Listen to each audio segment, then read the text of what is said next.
नमस्कार दोस्तों, स्वागत है आपका हमारे YouTube चैनल पर।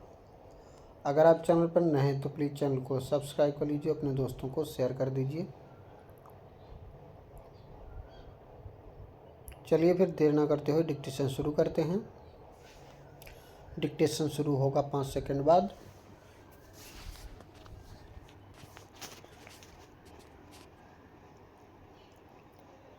स्टार्ट।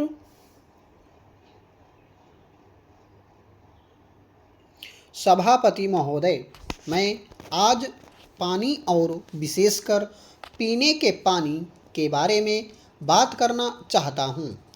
जैसा सिद्ध है कि कृषि से संबद्ध 65% आबादी कृषि से लगी हुई है और हरेक में वृद्धि हुई, लेकिन कृषि की 3 और 2 से ज़्यादा बढ़ोतरी नहीं हुई है। मैं आपको बताना चाहता हूँ, पूरे सदन को और पूरे जग को मालूम है कि अगर तृतीय महायुद्ध होगा तो पानी की समस्या के लिए ही होगा। इस बार अगर किसी विषय की उपेक्षा हो रही है तो वह पानी की हो रही है। हमारे बुंदेलखंड में 2 बड़ी बड़ी नदियां हैं, बेतवा और जमुना। उसके साथ 5 छोटी छोटी नदियां हैं। सुप्रीम कोर्ट ने एक आदेश दिया था कि 2 नदी केन और बेतवा को मिलाकर उस पर एक बांध बनाया जाए।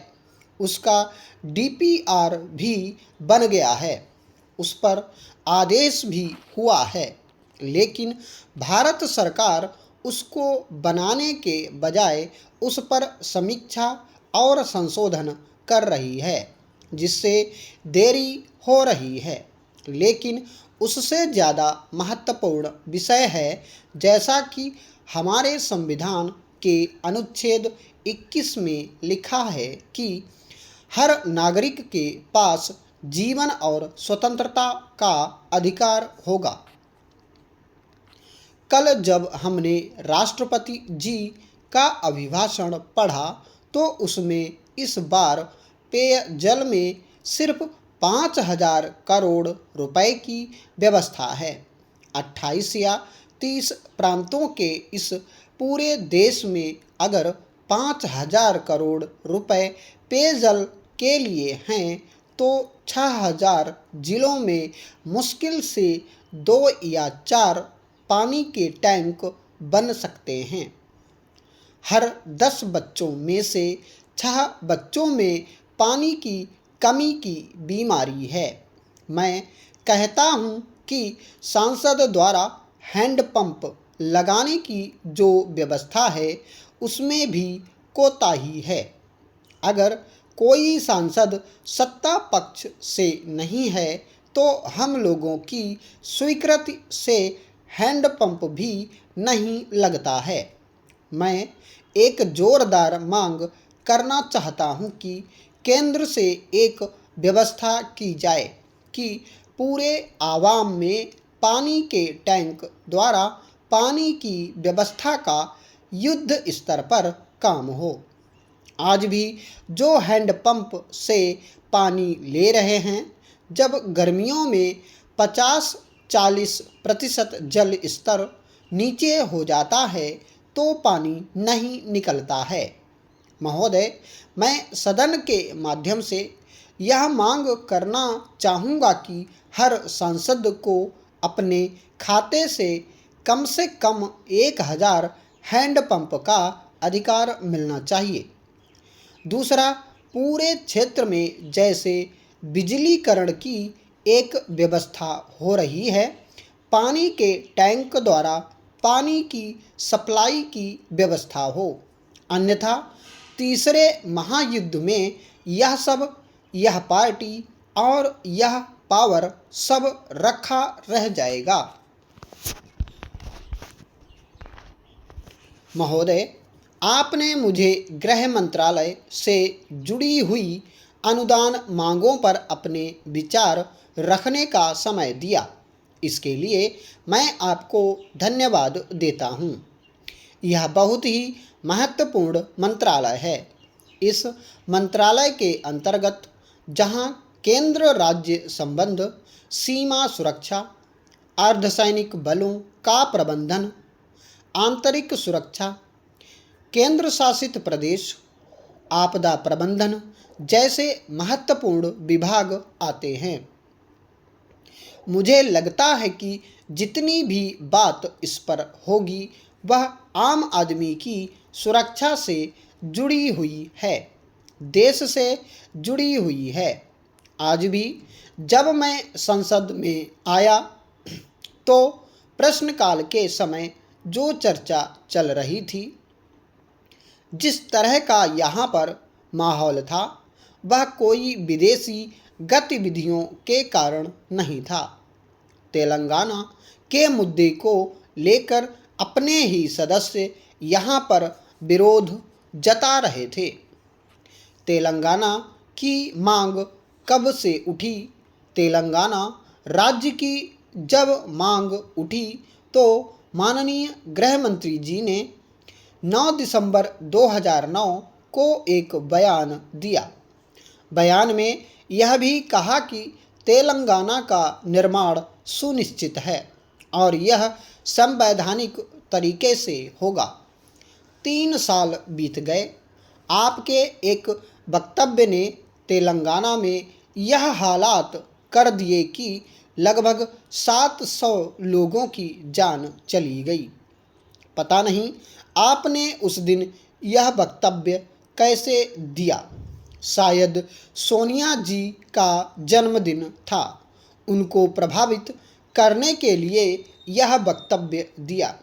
क्या कांग्रेस ने यह मान लिया था कि हमें तेलंगाना राज्य बनाना है? आपकी पार्टी का, आपकी सरकार की इस पर क्या राय है? क्या आपने इस पर कुछ तय किया है? अगर आपने कुछ तय किया है तो सदन जानना चाहता है, क्योंकि केवल आपके एक वक्तव्य की बात नहीं है।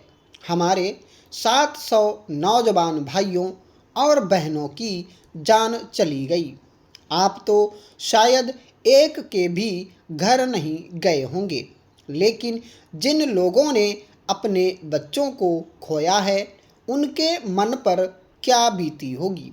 आप इस पर सोचिए।